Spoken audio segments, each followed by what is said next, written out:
Mga kababayan, ngayong araw ng kalayaan, sa panahong maraming tinig ang nagtatalo, maraming pananaw ang nagkakabanggaan, at maraming Pilipino ang naghahanap ng katotohanan, malinaw ang isang bagay.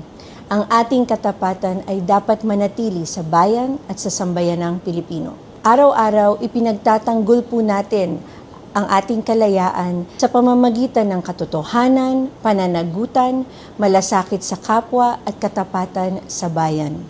Dapat po ay nagsisikap tayo para sa tama kahit na mahirap. Manindigan tayo para sa prinsipyo kahit hindi ito popular at magsilbi kahit hindi nakikita. Sa gitna ng lahat ng nangyayari sa ating bansa, manatili tayong mapanuri ngunit makatarungan. Maging matapang sa paghahanap ng katotohanan, ngunit may paggalang sa isa't isa.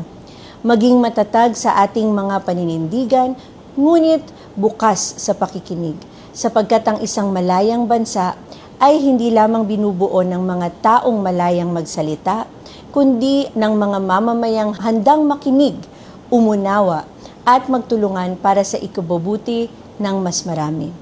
Para po sa akin, ang pinakamahalagang laban natin ay ang laban sa kahirapan, gutom, kakulangan sa oportunidad, pagkasira ng kalikasan at lahat ng humahadlang sa bawat Pilipino na mamuhay na may dignidad at pag-asa. Sa panahong marami ang nagkakaiba ng pananaw, naway hindi tayo mawalan ng kakayahang makinig sa isa't isa.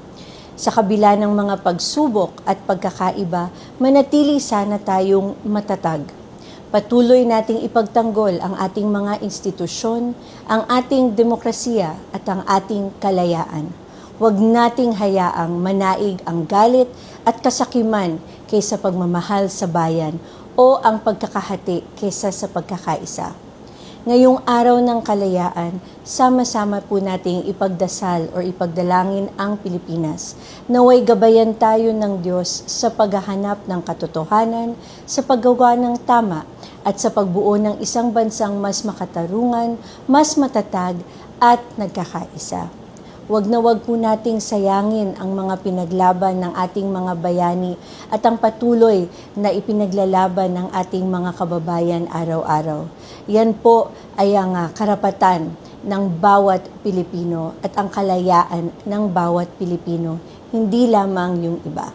Mabuhay po ang sambayanang Pilipino, mabuhay po ang Pilipinas, at mabuhay po ang ating kalayaan.